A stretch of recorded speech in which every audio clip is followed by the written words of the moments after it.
yang mana oleh Allah yang telah memberikan sehat badan, waras pikiran, dan kesempatan sehingga kita dapat berkumpul pada tempat yang mulia ini.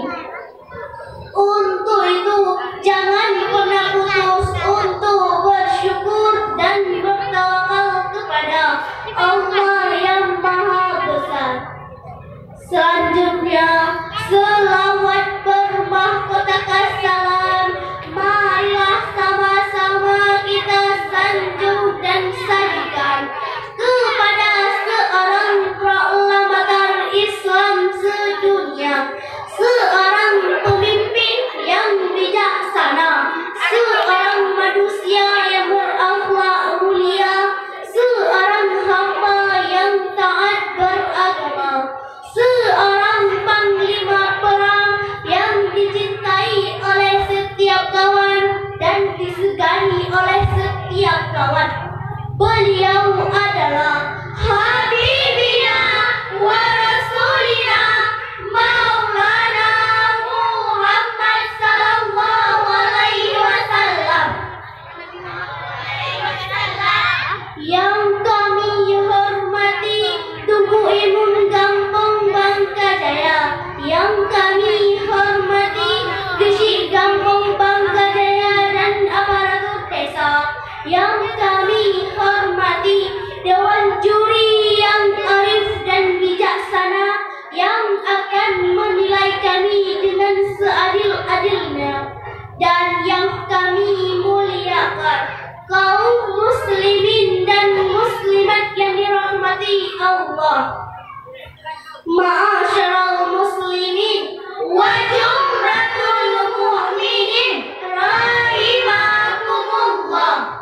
Rasulullah sallallahu alaihi wasallam diciptakan oleh Allah dengan kesempurnaan akhlak yang sangat mulia, sebagai pedoman, sebagai acuan, sebagai contoh bagi umatnya.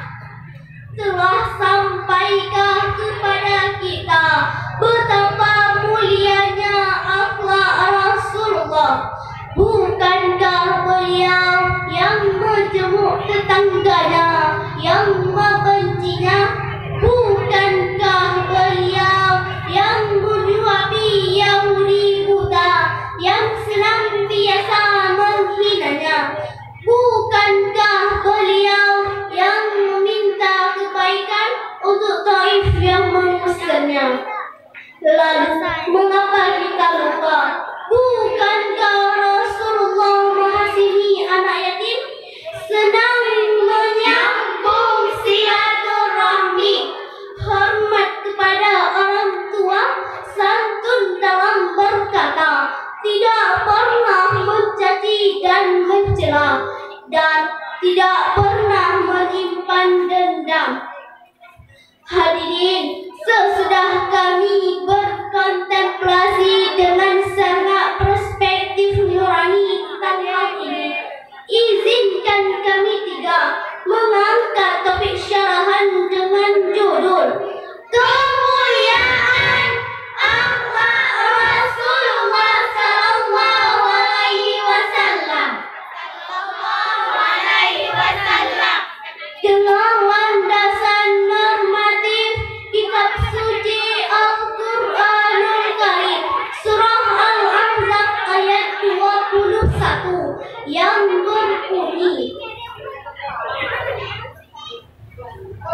Billahi minasyaitonir rajim.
dan dia banyak menyebut nama Allah.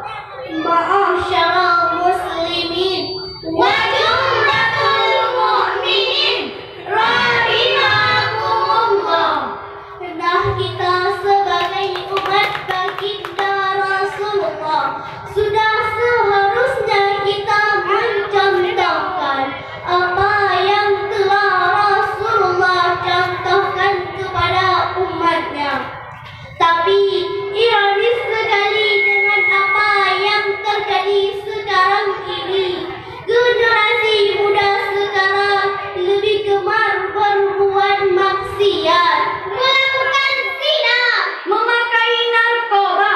dan melakukan akhlak tercela. Na'udzubillahi min dzalik. Dewan juri yang kami hormati dan para hadirin yang kami sayangi, benar sekali perbedaan kita dengan Rasulullah hanya sedikit saja. Kalau Rasulullah sedikit makan, sedangkan kita sedikit-sedikit makan. Betul? Tentu betul. Rasulullah sedikit-sedikit baca Al-Quran, sedangkan kita lebih sedikit baca Al-Quran. Rasulullah sedikit-sedikit bersedekah. Nah, kalau kita sedikit bersedekah alias pelit dalam bersedekah. Astagfirullahaladzim. Ma'asyiral muslimin wa jumlatul mu'minin rahimakumullah. Kejadian seperti itu pernah terjadi di masa Rasulullah. Oleh karena itu disebutkan dalam sejarah Nabi, yaitu zaman jahiliyah atau zaman kebodohan. Lalu kondisi seperti itu berangsur kembali ketika Rasulullah menyampaikan risalahnya. Maka dalam hadis riwayat Ahmad dikatakan, innama bu'istu liutammima makarimal akhlak. Sesungguhnya aku diutus untuk menyempurnakan akhlak manusia. Ma'asyiral muslimin wa jumlatul mu'minin rahimakumullah. Mari sama-sama kita benahi akhlak kita kembali kepada ajaran Allah, melaksanakan apa yang dicontohkan Rasulullah, agar kita menjadi umat yang terbaik yang akan mendapatkan syafaat